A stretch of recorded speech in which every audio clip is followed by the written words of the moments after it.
He querido que asistáis conmigo a esta cita con el enemigo luciendo el uniforme de gala. Sé que os extraña esta orden, porque es impropia en combate, pero es la ropa que vestimos los marinos de España en las grandes solemnidades. Y no creo que haya momento más solemne en la vida de un soldado que aquel en el que se muere por la patria.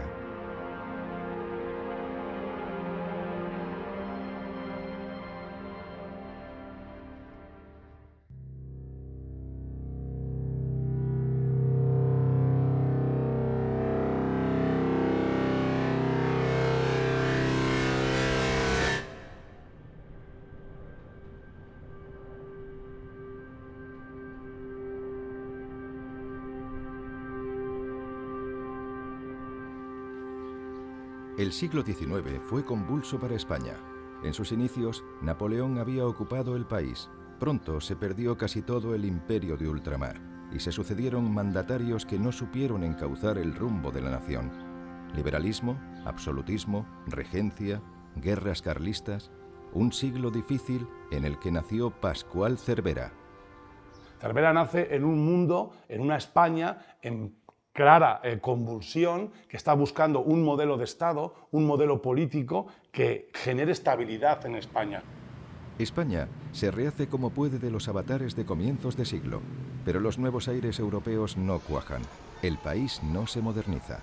Al menos la reina niña Isabel II parece destinada a traer algo de estabilidad tras la pérdida de las colonias americanas. La pérdida de las colonias yo creo que hay que verlo desde diferentes puntos de vista, ¿no?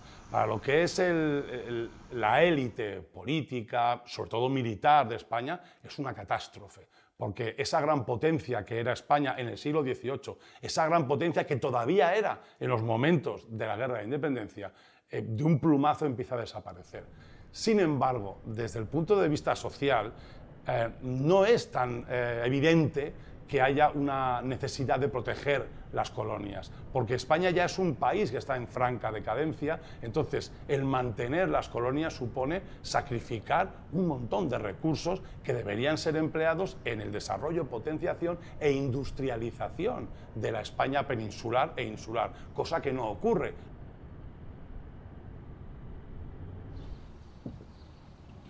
Pascual Cervera pasará su infancia en ese tiempo de relativa calma en su localidad natal, Medina Sidonia. Un buen lugar para un niño con ansias de mirar al horizonte y soñar con lejanas aventuras. Allí se le inculca desde muy pequeño una rectitud personal que mantendrá a lo largo de toda su vida. La tradición marinera de Medina Sidonia tiene una raíz, yo creo que geográfica.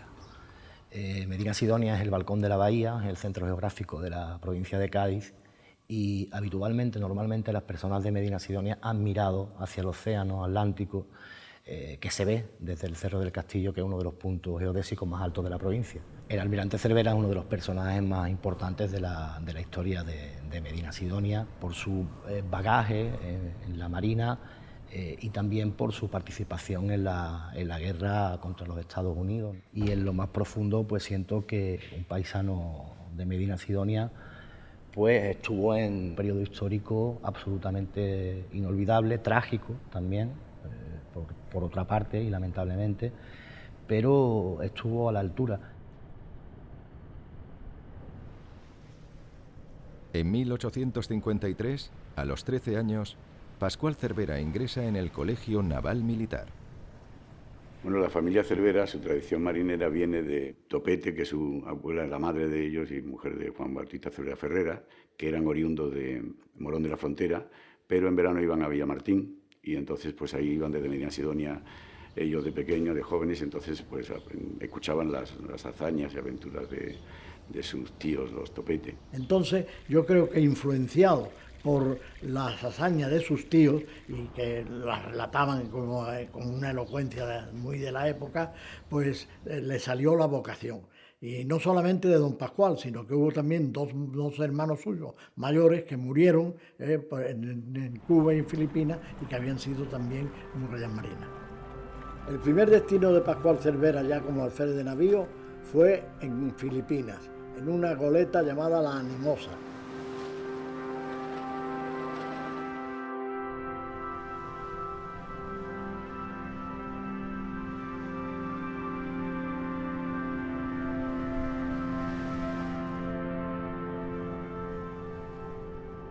En 1858, Cervera viaja por primera vez a Cuba, una isla que le causa una honda impresión y que con el correr de los años quedaría ligada para siempre con su nombre.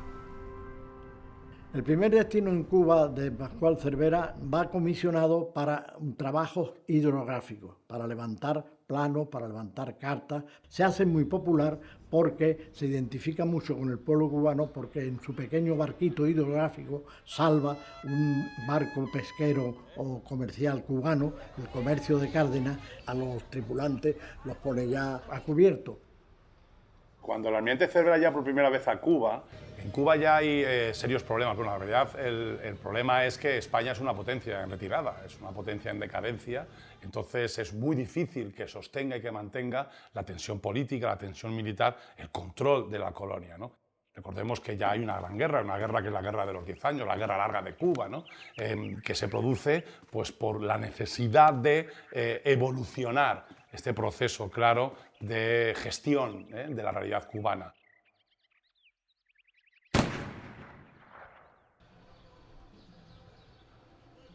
Los distintos gobiernos de España en el siglo XIX casi siempre tomaron decisiones que seguían el camino contrario al necesario en cada momento. En el caso de Cuba, evidentemente dividida en dos zonas, la oriental, la occidental, una mucho más desarrollada que la otra, dividido en ese proceso español típico de gestión de América, en una especie de encomiendas donde se explotan productos como el tabaco, pero sobre todo como es el azúcar. Es evidente que en Cuba se sigue manteniendo esa idea de explotar económicamente con hombres, seres humanos explotados a través del esclavismo. La esclavitud española es un tema tabú, o lo ha sido durante demasiado tiempo. Pero en Cuba o Puerto Rico había esclavos africanos tratados y considerados como una mercancía más. Los periódicos españoles de Cuba recogían anuncios de venta de esclavos con toda naturalidad en la época en la que España fue esclavista, que se unían sobre todo, lo interesante no es ya solamente los anuncios, que decían cosas terribles, sino que además se asociaban a anuncios que eran de venta de animales, de venta de posesiones, a veces incluso alquiler de esclavos, que también existía, se alquilaban negritos para entretener a los niños. Provoca un proceso de descomposición social, cuando tienes una parte importante de la sociedad que está formada por gente sin libertad, cuando además no inventes ningún tipo de recurso para preservar y para mejorar las condiciones de vida, las enfermedades, los mosquitos, el paludismo, la disentería.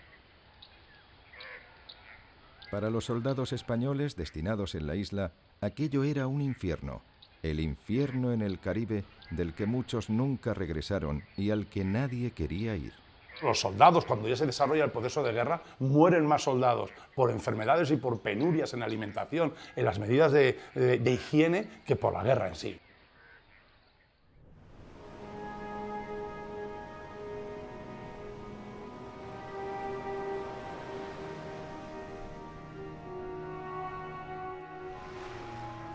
Otra posesión española eran las Islas Filipinas, una región al otro lado del mundo compuesta por incontables archipiélagos que nunca estuvieron del todo dominados por España y donde proliferaban los piratas asiáticos.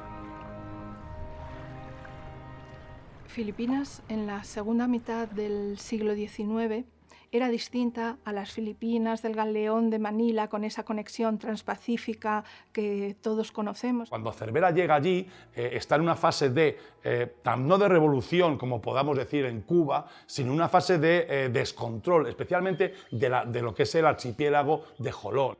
Desde el punto de vista económico, hubo también un cambio de modelo total en el cual se desarrolló una economía de exportación de azúcar, de tabaco, de abacate. A ese mundo contradictorio en la política y contradictorio en la economía, pero a un mundo de desarrollo y de posibilidades de futuro, fue donde llegó Pascual Cervera. Estamos hablando de una zona que no estaban, digamos, precisamente ya en manos españolas, sino simplemente pues había una presencia española y la piratería era un asunto complicado para España. Se decide atacar el foco de la piratería. Era un lugar de difícil acceso, muy difícil acceso, tanto por tierra como por mar. Fue muy complicada, tuvo que meter el barco directamente en el fuerte, toda su gente tuvo que asaltar el fuerte desde el barco.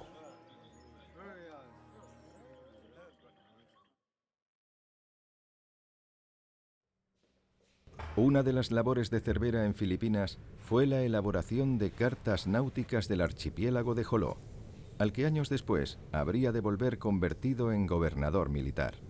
Pascual Cervera en Filipinas estaba integrado en una comisión hidrográfica cuyo objetivo era el levantamiento cartográfico de toda la zona sur de Filipinas y en concreto él destacó por sus trabajos en el archipiélago de Joló. Las principales dificultades que encontraron a la hora de cartografiar Joló fueron tres. En primer lugar, las propias características geológicas de la zona suroeste. Luego, por otro lado, las inclemencias meteorológicas. Es una zona con muchos monzones, con huracanes continuos. Y por último, y quizá la más importante, y por la cual después fue bautizada como la hidrografía de guerra, eran los ataques continuos de piratas joloanos. Esto nos hace pensar, sobre todo, y recordar que el ejército español no solo es un ejército, sino que es una fuente de ciencia e investigación. En el caso de Cervera no hay más que echar un ojo a aquellas maravillosas cartas para comprender que es mucho más que un militar, es un científico al servicio del ejército español. Tras los combates y el duro servicio, Cervera recibe un permiso para regresar de Filipinas a la península. En Cádiz, en 1865, contrae matrimonio con Ana María Jácome. Son momentos felices para la joven pareja, pero como todo en la vida de Cervera, no durará mucho.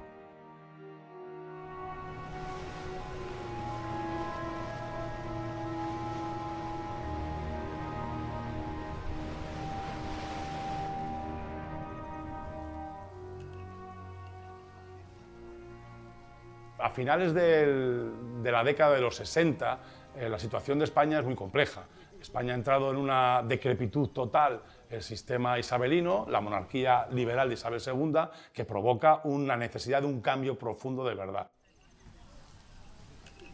La Primera República se instauró en 1873 y duró apenas un año. La inestabilidad fue tan grande que en sus 11 meses de existencia tuvo 4 presidentes de gobierno. La proclamación por Pi y Margall del Estado federal provoca la eclosión de los localismos, provoca que haya un montón de cantones. El principal, el más famoso, el que se convierte en una rebelión que provoca la dimisión de varios presidentes de la República, el de Cartagena, pero sobre todo también muy importante lo que ocurre en Cádiz, donde es protagonista el almirante Cervera al frenar la rebelión de los barcos del ejército, de la marina, en la proclamación de ese cantón.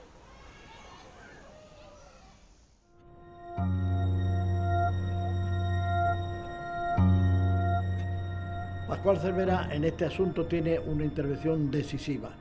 Estaba ya destinado de ayudante mayor del Arsenal, donde cuando ocurre el movimiento cantonal en Cádiz. Y consiguió con su ánimo y con su saber hacer pues predisponer a las dotaciones de los buques y a las dotaciones de tierra para que lucharan contra los cantonales. Y su participación a favor del gobierno pues fue crucial para que se consiguiera pues abortar la revolución. Posteriormente pasó a hacer una misión especial en Madrid. Tuvo que llevar una serie de pliegos y tuvo que volver con un ministro plenipotenciario para poder hablar con el almirante inglés, que se encontraba fondeado en escombreras, para poder liberar a las 2 fragatas acorazadas que habían apresado a los ingleses. La Armada Británica, actuando por mandato internacional, había apresado 2 barcos rebeldes declarados por España como piratas. La situación era desesperada y urgía recuperarlos. Para meterse en Cartagena, que estaba rodeada de rebeldes por todas partes, Cervera acudió a la estratagema de fletar un barco, una vieja goleta, la Prosperidad, haciéndose pasar por francés. Y entró con velas desplegadas, con los altavoces hablando francés por todas partes, ya lo tenían entrenado, burló el acoso de todos los barcos que estaban conchavados con el cantonalismo. Consiguieron que el almirante inglés hablase con el ministro español, con el plenipotenciario, y que se llegase a un acuerdo, y posteriormente las 2 fragatas fueron devueltas al gobierno de la República. Defendía el gobierno constitucional, defendía el gobierno de la Primera República y estaba a favor de este gobierno.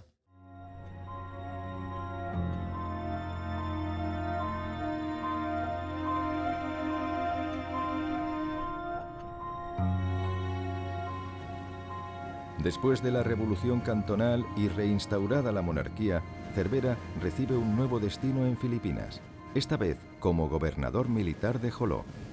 Pues una colonia que sufre la falta de recursos por parte de la metrópolis que es España, la descomposición política de España provoca la falta de inversión en controlar, en gestionar, en explotar, pero sobre todo en mantener, ¿no?, la protección sobre esa colonia. Allí, Cervera continúa con la represión de la piratería. Recurre a métodos que nos muestran su enorme sagacidad. Primero, va consiguiendo dominar el idioma de los joloanos, porque para poder controlar una población, para poder controlar una sociedad, debes tener clara la forma que tienen de hablar. Por eso él va generando un diccionario con todos esos vocablos, esas palabras que le permiten llegar al conocimiento de lo que se dice, de lo que se hace, de la sociedad, de aquel lugar que él quiere controlar. Pero además él va creando una red de informadores, una red de joloanos que los tiene a servicio a través de dinero. A pesar de los errores y el abandono español, en Filipinas se produce poco a poco un avance social y económico al margen de la metrópoli. El gobierno español no tuvo un poco la clarividencia de comprender que la sociedad filipina desde el siglo XIX se estaba transformando de una manera importante, que estaban surgiendo unas élites políticas, unas élites económicas, se desarrollaron también unas élites de negocio tanto autóctonas como en colaboración con peninsulares, con criollos y con extranjeros que fueron desarrollando Filipinas. De la política del estanco del tabaco que se había dado anteriormente se llegó a la apertura de este sector y a la creación de empresas tan importantes como la Compañía General de Tabacos de Filipinas, ¿no?, como la creación de la cervecera San Miguel, hoy en día es conocida por todo el mundo, y que lo que reclamaban estos círculos todavía eran reformas, era una mayor participación en la vida política, y la falta de otros métodos para conseguir sus aspiraciones fue lo que llevó a la larga la Revolución de 1896. A Cervera sus esfuerzos y desvelos le pasan factura. Enferma de malaria y está a punto de fallecer. Comprometido con su deber, no cede el mando a pesar de su enfermedad hasta que no le queda otra opción que regresar a la península.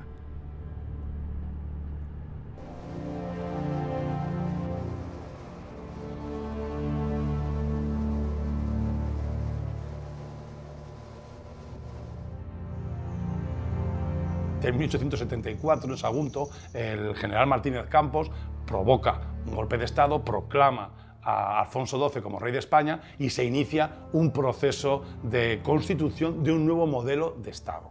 Una vez más, en base a una constitución, una vez más, en base a un modelo político, legal, estructurado, en este caso liderado por Alfonso XII, pero sobre todo por Antonio Cánovas de Castillo.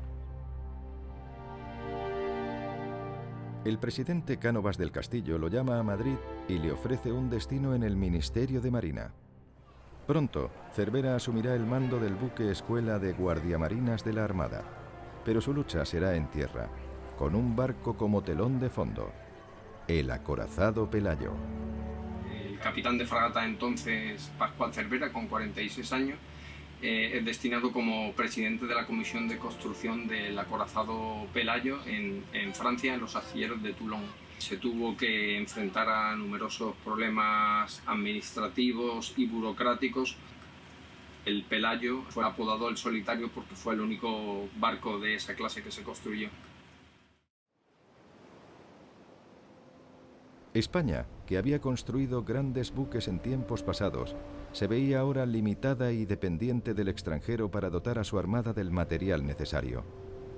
Una vez más, los sucesivos gobiernos no supieron entender el camino hacia el que marchaba el mundo. Los astilleros de Nervión se crearon específicamente y nacieron para la construcción de esa escuadra. Tuvimos que importar mucha tecnología, personal técnico experto.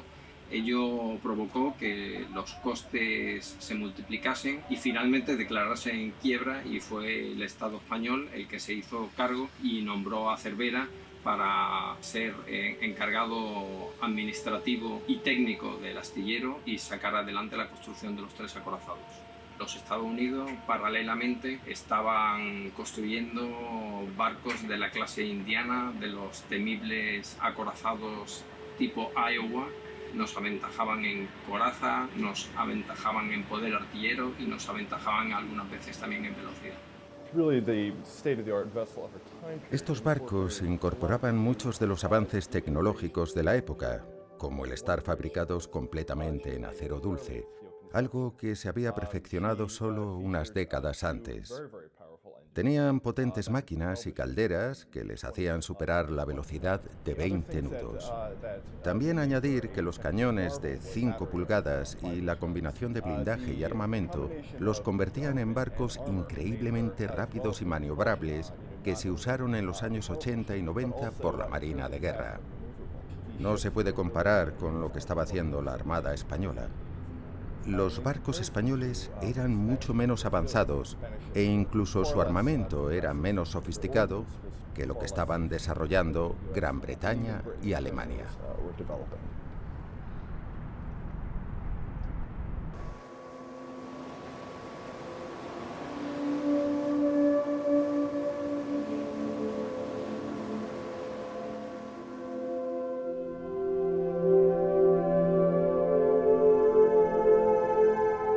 Tras una estancia en Londres, donde Cervera puede conocer las nuevas técnicas de construcción de barcos de guerra, el tiempo del almirante se une con su destino. La guerra está a punto de comenzar.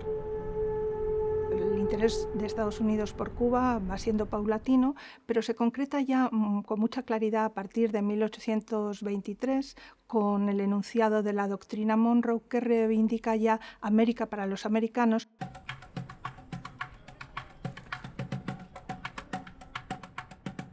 Estados Unidos es una potencia emergente que clama por su lugar entre las grandes naciones del mundo. Conquistado el oeste, la expansión de su influencia solo puede ser más allá del mar, y Cuba, la perla del Caribe, se convierte en su objetivo.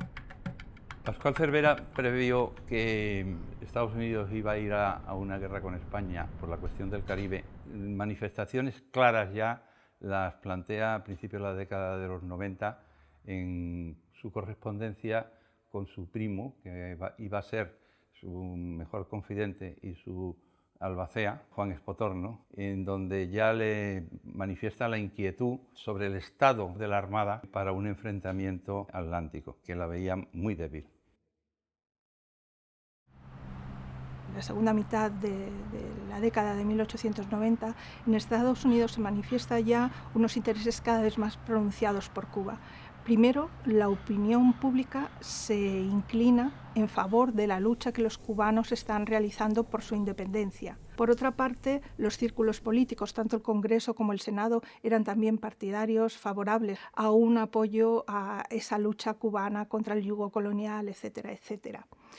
Y el anterior presidente, Cleveland, resistió esa presión, pero McKinley quería desarrollar una estrategia más favorable para Estados Unidos en el Caribe. También se vio muy espoleado por la actitud de la prensa. Hoy a todo el mundo le suena el concepto cuarto poder. El cuarto poder es la prensa. Ese concepto de cuarto poder se acuña a finales del siglo XVIII, principios del XIX, pero se pone de manifiesto en la realidad, sobre todo en la época de la Guerra de Cuba. ¿Por qué ocurre esto? Porque hay dos grandes magnates de la prensa, también muy conocidos, que son Pulitzer y Hearst. En aquel momento se disputaban el dominio de la opinión pública con dos importantes periódicos de Nueva York, y entonces se dieron cuenta de que podía manejar de una manera prácticamente global y total. Fue aquella época previa a la guerra contra España cuando en Estados Unidos surgió uno de los tipos de prensa más denostados y a la vez populares de la historia. La prensa amarilla nace con una viñeta que se imprimía además tanto en el periódico de Hearst como en el de Pulitzer. Era un chico vestido con una especie de camisón de color amarillo, un vocero que lo que hacía era transmitir las noticias prácticamente con el único afán de que fuesen sensacionalistas. La prensa estadounidense exageró e inventó noticias, pero lo cierto es que la situación en Cuba no era buena para España. Basta con echar atrás la mirada a las décadas previas a la guerra de 1898. Uno de los episodios más interesantes es la presencia de Santiago Ramón y Cajal. Justo nada más terminar sus estudios, él consigue un título de oficial médico y el destino en Cuba. Y su gran decepción cuando llega allí y se encuentra, obviamente, una colonia sumida en el despropósito, sin ningún tipo de inversión, donde las enfermedades campan a sus anchas. Pero sobre todo, una de las cosas que más sorprenden negativamente a Ramón y Cajal es el enorme proceso de corrupción que existe en ese lugar. Un proceso de corrupción que ya había descrito el almirante Cervera, por ejemplo, en Filipinas. Ramón y Cajal fue uno de los grandes personajes de la historia que sirvió en Cuba, pero no el único. También un joven Winston Churchill, con afanes de aventura, conoció la guerra interna que España mantenía en la isla. Él tenía 21 años y pidió a sus autoridades militares que lo asignaran una especie de observador militar para conocer cómo funcionaba una guerra en la realidad. Aprendió cómo éramos los españoles, la forma tan orgullosa de ser de aquel momento, que no admitían que nadie les criticase o que luchase contra ellos de una manera no abierta, no directa. Eran gente muy aguerrida, que era capaz de llevar adelante sus ideas contra viento y marea, y eso, curiosamente, le hizo, en la época ya de la Segunda Guerra Mundial, darse cuenta de que la unión posible de España al bando alemán era peligrosa.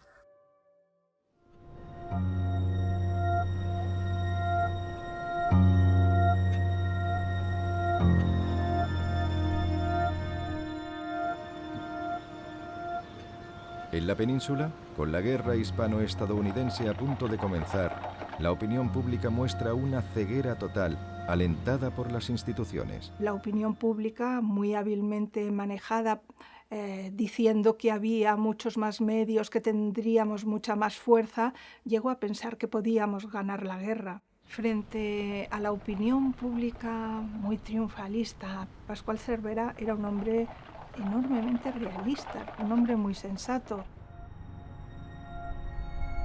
Mientras, en Estados Unidos, los dos grandes del periodismo intensifican sus denuncias contra España. Se erigen como voceros de las supuestas atrocidades de los españoles en Cuba y empujan al país a la guerra.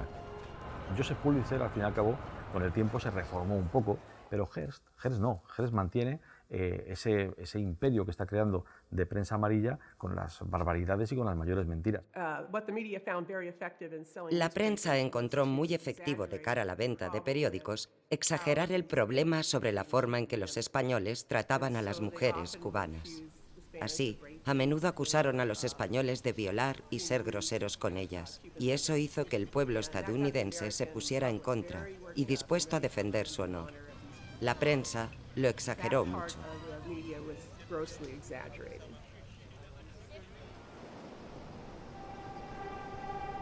El gobierno nombra a Cervera en 1897 jefe de la escuadra española. Sus barcos están mal dotados, alguno sin su artillería principal. Sus hombres no tienen el adecuado adiestramiento. Los recursos son escasos.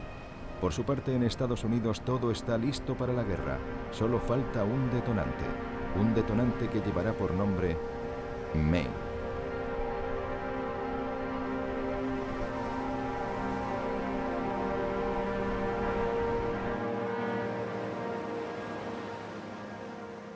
El Maine va a Cuba en una misión, en principio, de protección de los intereses de los americanos. Eso era una pantalla, puesto que el procedimiento que ya hace el Maine en el envío fue poco correcto. No avisan a las autoridades españolas, incluso las autoridades se encuentran el Maine en la boca del puerto de la dársena de La Habana. En realidad lo que va es un poco en un espíritu provocador. De pronto, fondeado en el puerto de La Habana, el Maine estalla y se hunde. El estupor tanto de españoles como de estadounidenses es total. Mueren 261 hombres de su dotación. La explosión del Maine fue el catalizador que inició la guerra, pero solo porque los estadounidenses estaban preparados para entrar en ella. Los estudiosos que han analizado las condiciones en que explotó el Maine están convencidos de que fue una explosión espontánea debida a los gases en una carbonera, y está bastante claro que muchos de los asesores de McKinley argumentaron eso como explicación de por qué explotó el Maine. Pero para entonces, Estados Unidos estaba empeñado en ir a la guerra y McKinley tenía ciertos intereses que la guerra lograría. Estados Unidos declara la guerra a España el 20 de abril de 1898. El gobierno español había hecho lo imposible para no llegar a esa declaración. Después de unos ultimátum cada vez pidiendo más reclamaciones, con el gobierno de Sagasta intentando negociar, intentando ver hasta dónde puede llegar, llega un momento que, claro, con la declaración de guerra ya no hay nada que hacer. Por parte de Estados Unidos, lo primero que hacen en realidad es movilizar su armada, que había sido promocionada y llevada al punto de potencia que tenía por las recomendaciones de un estratega que era Alfred Mahan. Entonces movilizan sus barcos y lo primero que hacen es promover el bloqueo. Alfred Mahan fue un famoso oficial y estratega naval en la década de 1890. Había sido profesor en el Colegio de Guerra Naval de los Estados Unidos y mientras estaba allí escribió un libro llamado La influencia del poder marítimo en la historia. Sugería que una vez que se establece el dominio del mar y de los océanos alrededor de un enemigo, básicamente se puede controlar su interacción con el resto del mundo. Se puede influir en su comercio, estrangular sus fuentes de suministros, eliminar su capacidad de movilización de tropas y finalmente ganar la guerra. La guerra de 1898 es realmente el primer test de las ideas del libro de Mahan. Cervera ya está de camino con su escuadra. Sabe que va al desastre y lo advierte a sus superiores en el gobierno de la nación. Pero sus advertencias son desoídas. Aún estando en contra, sabedor de que son voluntaristas e inútiles, Cervera obedece las órdenes, como siempre ha hecho. Las órdenes que recibe Cervera son, en principio, cuando está en Cádiz, antes de salir, pues se le dice que salga hacia las islas de Cabo Verde. Y allí en Cabo Verde se le dice que recibirá instrucciones precisas para cómo tendrá que actuar cuando cruce el Atlántico. Entonces se le dice que vaya a las Antillas con el objeto de proteger la isla de Puerto Rico y defenderla en su caso. Por fin, la escuadra española se dirige a Cuba, a donde llega tras múltiples penalidades y con una irremediable carencia de material y de organización.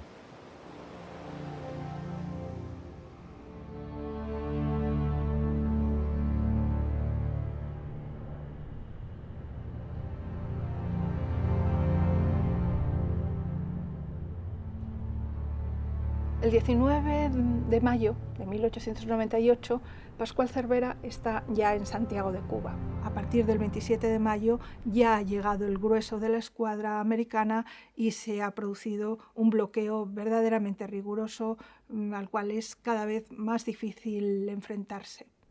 En esa situación, el 31 de mayo, hay un bombardeo de los barcos americanos hacia la escuadra en el puerto, bueno, que causa algunos daños, no grandes para algunos. Y el 3 de junio se produce la entrada del Merrimack de un barco con el cual se intenta cerrar la entrada del puerto. Y hubo una reacción rápida, tanto de la artillería de costa como de los buques que estaban muy atentos, y se repelió la agresión rápidamente, hizo que el Merrimack se hundiese, pero se hundiese en un sitio donde no obstaculizaba la salida de los barcos. El almirante Cervera, lejos de contrariarse por la acción estadounidense, se muestra admirado por el arrojo de aquellos 8 hombres dispuestos a morir en una misión tan audaz. Cuando le dieron las novedades al almirante, ordenó organizar una operación de salvamento y se rescató al teniente Hobson y a los 7 marineros voluntarios que le acompañaron, y el almirante específicamente se interesó en que recibiesen un trato como prisioneros de guerra, pero tratarlos con educación, con honradez y con caballerosidad española. Y lo hace de un modo muy galante, pero Cervera da un paso más y envía a un oficial a la escuadra estadounidense para anunciarles que habían capturado a la dotación y que todos estaban vivos. Desde ese momento, la prensa comienza a hablar sobre todo eso, destacando su caballerosidad. Hobson escribiría más tarde que Cervera le había tratado con mucha amabilidad, y este incidente es sobre el que se construirá la reputación de Cervera, donde aparece no solo como un héroe español, sino como un héroe americano. Los americanos no olvidaron este trato que se les dio, y cuando fueron los españoles los que fueron prisioneros de guerra, se les dio un trato similar al que el almirante había insistido que se les diese a los americanos prisioneros.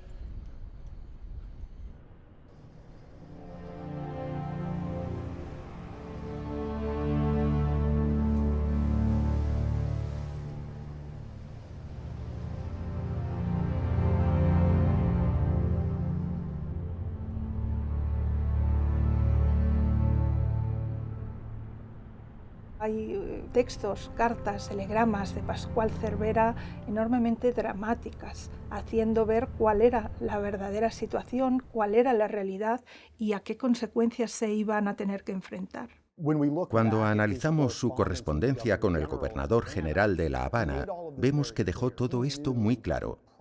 Sabía que probablemente no iba a ganar esta batalla y se le dio la orden de abandonar el puerto, principalmente para tratar de salvar el honor español. El combate naval lo afronta Cervera, en primer lugar, con resignación, y él jamás eludió el cumplir el deber. Pero al mismo tiempo le acompaña una gran tristeza y preocupación, porque sabe que el sacrificio que a la postre se le va a pedir va a arrastrar a 2000 hombres a una muerte casi segura. A las 9:30 de la mañana, cuando salió la escuadra del almirante Cervera de la bocana del puerto de Santiago, a esa hora, a 8000 kilómetros en España, eran las 4:30 de la tarde. Y en esa hora estaban precisamente en pleno apogeo las corridas de toros. Todos estaban felices, pero a 8000 kilómetros los marinos estaban combatiendo contra los Estados Unidos de Norteamérica. Se trató de un combate totalmente desigual por la gran desproporción existente en fuerzas entre la escuadra norteamericana y la escuadra española. Mirando con 100 años de perspectiva, el combate naval de Santiago de Cuba no fue realmente una gran batalla. La escuadra americana tenía los acorazados más poderosos de la Marina de los Estados Unidos. Todos eran relativamente nuevos y habían sido diseñados para resistir a las armadas más poderosas del mundo, como la Royal Navy británica. La escuadra española era más anticuada. Sus cañones y su tecnología eran también más antiguos. Se preveyó que el buque insignia en el que iba Cervera saldrían en primer lugar y se dirigirían al primer buque norteamericano, el que estuviese más cerca, para entablar una especie de conflicto reducido y que propiciara que los demás barcos norteamericanos se cebaran en él. Él sabía que no iba a ganar. Lo que pretendía era salvar tantas vidas como fuera posible. Pero no funcionó. Trató de abordar al Brooklyn. El Brooklyn pudo maniobrar fuera de su rumbo y los barcos estadounidenses simplemente salieron tras los españoles mientras intentaban escapar. La mayor potencia de fuego de los norteamericanos y la prácticamente inexistencia de blindaje para esos obuses de gran calibre de los norteamericanos hicieron que los barcos españoles empezaron a arder, fueron tocados y uno a otro fueron cayendo y acabó con la destrucción total de la escuadra en aproximadamente unas 4 horas.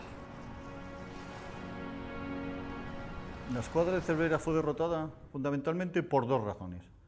La primera, porque la escuadra americana era mucho más poderosa, tenía mejor blindaje y mejor artillería. Y la segunda, por falta de recursos. Incluso 2 meses antes, Cervera, cuando iba a hacer unos ejercicios preparándose para la guerra, fue avisado por el ministro de Marina que debía ahorrar en carbón y en munición.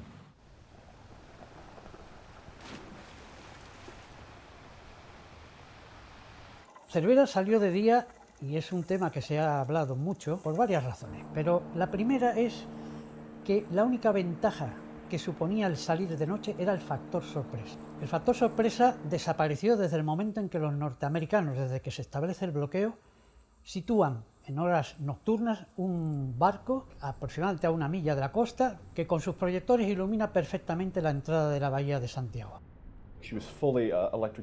Una de las características que se consideraba en realidad casi un arma en los años 80 eran los proyectores eléctricos. Estos resultaban casi tan indispensables como los barcos y las propias armas. Eso es algo que, por supuesto, se demostraría útil durante el combate de Santiago de Cuba. Si hubiese salido de noche o en el crepúsculo, en vez de morir 375 hubiesen muerto muchísimos más, porque la mayoría de la gente de la escuadra no sabía nadar. Hay que darse cuenta que cuando uno toca zafarrancho de combate para salir a la mar y lleva con él 2.251 personas, lleva bajo sus espaldas 2.251 familias. Él veía que si la salida era de día, como la escuadra la consideraba que se iba a perder, siempre habría mayor posibilidad de que los náufragos fueran recogidos más fácilmente por los botes de los norteamericanos a la luz del día, obviamente. Los pocos que sabían nadar podrían también, asimismo, haber alcanzado la costa a nado. Las fuerzas españolas eran inferiores y estaban destinadas a la derrota. Pero una década antes de la guerra, un ingeniero y marino presentó a la Armada un arma que pudo haber cambiado el curso de la historia: el primer submarino moderno. El submarino de Isaac Peral pudo cambiar el rumbo de la guerra.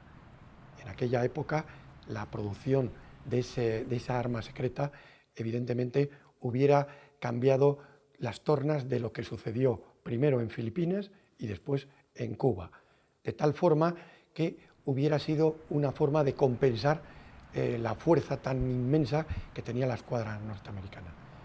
Los americanos tenían también un submarino, pero estaba muy atrasado tecnológicamente, y España, a pesar de todo el retraso que tenía, desestimó esa opción porque hubo una cantidad de presiones por el exterior y porque desde el interior, es decir, en la propia Armada, habían muchos militares que no creían en esa arma.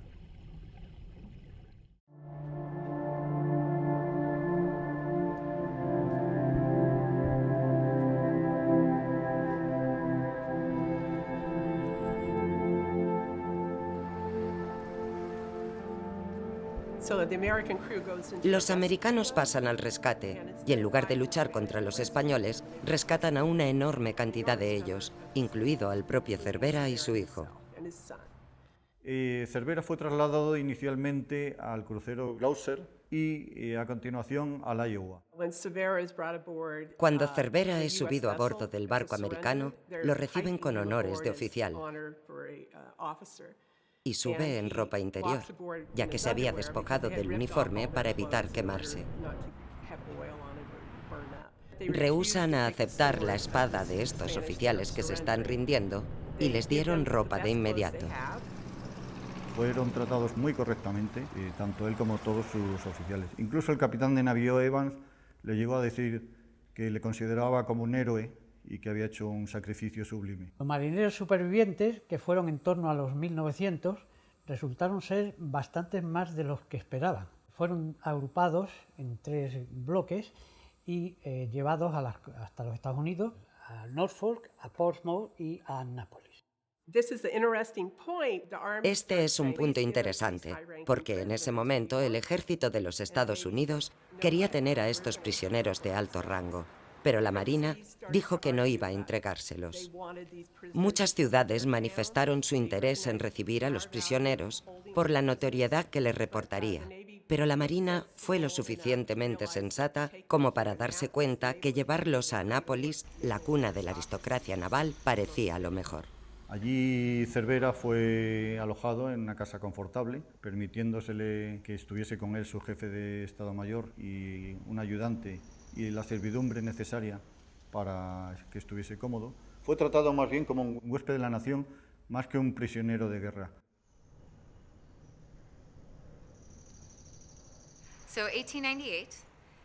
En 1898, después de la victoria naval estadounidense en Santiago, el almirante Cervera y sus oficiales fueron traídos aquí, a Nápoles, a la Academia Naval, como prisioneros de guerra. Nuestro almirante, el superintendente McNair, era de una estrella, al igual que el almirante Cervera. Se sabe que el protocolo marcaba la necesidad de que un oficial de mayor rango pudiera dar órdenes a otro oficial de alto rango. Por ello, McNair fue nombrado almirante de 2 estrellas, un ascenso muy rápido, para que pudiera tratar correctamente a Cervera y sus dotaciones, mientras se encontraban aquí como prisioneros de guerra. Cervera militarmente es un general derrotado, pero personalmente demuestra una serie de cualidades en el combate que lo hacen enseguida a un personaje atractivo. Va al combate sabiendo que va a perder, que lo había manifestado oportunamente a sus superiores, y va al combate con arrojo y valentía y pone un broche de dignidad en la defensa de su patria y de su enseño. La Marina americana redactó un informe sobre lo que sucedió en Santiago, incluyendo las cartas y comunicaciones que Cervera mantuvo con su gobierno. En ese informe se decía que Cervera había recibido la orden de salir a pesar de que era un suicidio y que él se lo había comunicado a su gobierno. Esas cartas, más el hecho de conocerse las órdenes que le urgían abandonar el puerto, consiguió que los americanos realmente lo apreciaran por estar dispuesto a renunciar a su vida por el honor de su país y por ser caballeroso con un prisionero americano. Entonces la misma prensa que tuvo y soltó tantísimas barbaridades contra España en los preámbulos de la guerra, hace un giro de 180 grados y pasan a elogiar al vencido. La prensa americana cambia totalmente su posición sobre España y se dedica a ensalzar nuestros valores, se dedica a ensalzar particularmente los del almirante Cervera, pero también los de la nación como tal, y esto hace que tengamos grandes titulares de la prensa que vino ya, eso sí, después de la guerra.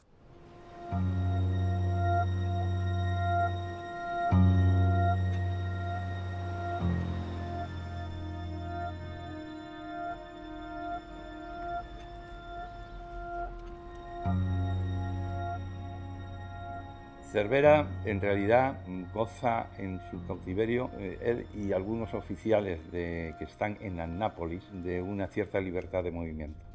Cervera se desplaza a Portsmouth, donde estaban hospitalizados producto de las heridas del combate y también de enfermedades que habían adquirido durante el cautiverio. Entonces, cuando llega a Portsmouth, se produce una manifestación impresionante en que todo el mundo quería ver al héroe de la escuadra española. Es realmente cuando creo que la reputación del almirante Cervera comenzó a crecer de cara al público estadounidense como la de un noble oficial naval. Consideramos que nuestra profesión de armas es una profesión muy respetable y que la nobleza que el almirante Cervera mostró sirviendo a su país, representando a su armada y en el trato a las personas, hizo que le tratáramos con igual cortesía y profesionalidad. Hacia 1900, todos los héroes nacidos en los Estados Unidos habían sido analizados minuciosamente, tanto que los americanos encontraban fallos en ellos. Encontraron algo que no les gustaba de Dewey, encontraron algo que no les gustó de Hobson, lo que desafortunadamente bajó su reputación, y de Theodore Roosevelt, que para ellos no fue realmente un gran héroe durante la guerra, sino después de que ésta hubiese terminado. Así resultó que la única persona que no había decepcionado al pueblo americano fue Cervera, y desde entonces hasta su muerte fue considerado el mayor héroe de la guerra hispanoamericana.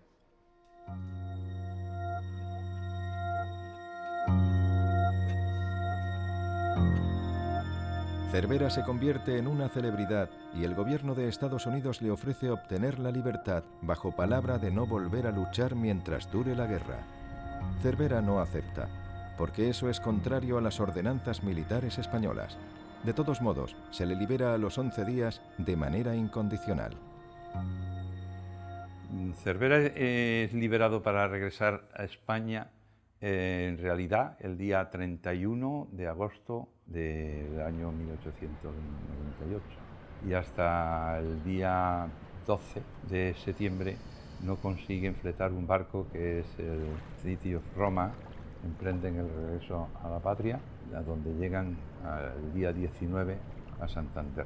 Se trasladan a Madrid por tren y allí es donde los recibe el ministro de Marina, Auñón. El ministro le dijo: vuecencia habrá perdido todo en el combate. Y el almirante le contestó muy certero: he perdido todo menos el honor. Todo menos el honor. Lo único que el almirante Pascual Cervera mantuvo durante toda su vida. Quizá lo único que merecía la pena mantener. De vuelta a España, le espera un consejo de guerra, un trámite habitual tras una derrota. En principio, lo único era un procedimiento totalmente reglamentario en busca de las responsabilidades del desastre. Tanto él como sus comandantes de todos los barcos implicados son absueltos. Cervera pide su paso a la reserva. Fue la misma reina en la que insistió y le pidió personalmente que siguiese su servicio activo. A partir de ahí ocupó destinos de importancia como jefe del Estado Mayor Central, como jefe del departamento de Ferrol, y además en 1903 fue nombrado senador vitalicio. Todavía Cervera recibirá una sorpresa de sus antiguos enemigos, un obsequio simbólico que debió de llenarle de orgullo. En 1901, 3 años después de la batalla de Santiago de Cuba, el director del periódico The Sydney Record, el periodista Arthur Baird, tuvo la iniciativa de recopilar firmas de personajes prominentes de la sociedad norteamericana, recogerlas en un memorial para entregársela a Cervera en agradecimiento del pueblo norteamericano por el trato preferencial y extraordinario que había tenido durante el incidente del carbonero Merrimack con el teniente navío Hobson y sus hombres. Vino desde Estados Unidos, desde Nueva York hasta Puerto Real. ¿Todo para qué? Para darle las gracias de lo que el pueblo americano había pensado y no se lo había podido transmitir al almirante Cervera.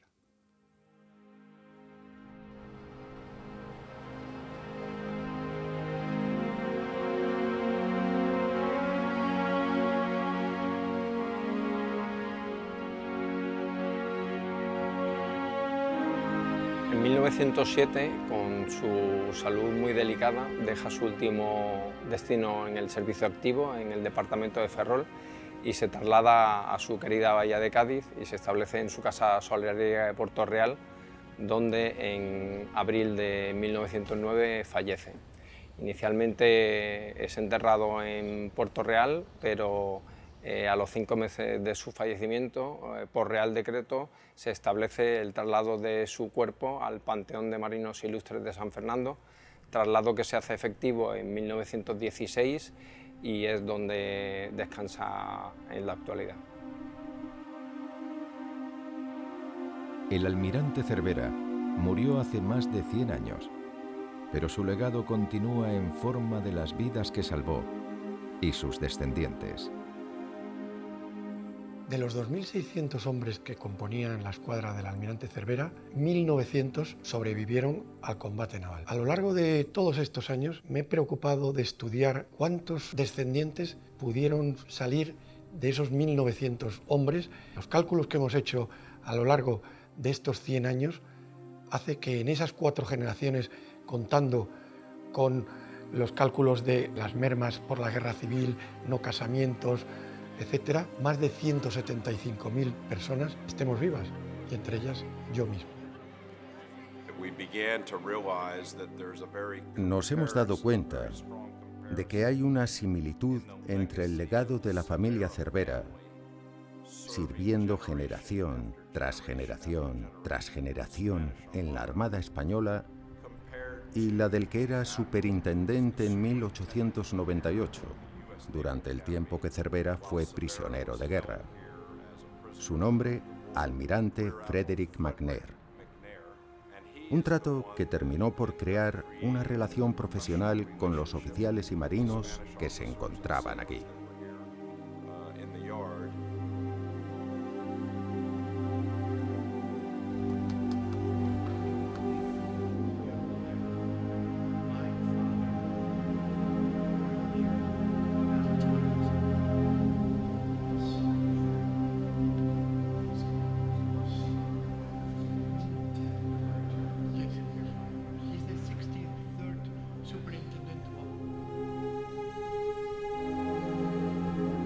El desastre del 98 fue el punto final a una parte de nuestra historia, una historia ligada al nombre de Pascual Cervera. Dijo Shakespeare que cuando a un hombre solo le falta caer, cómo cae importa. Y el almirante Cervera supo caer. Quizá por eso en Estados Unidos lo consideran un héroe y en la Cuba actual un mito. Porque Cervera lo perdió todo, todo menos el honor.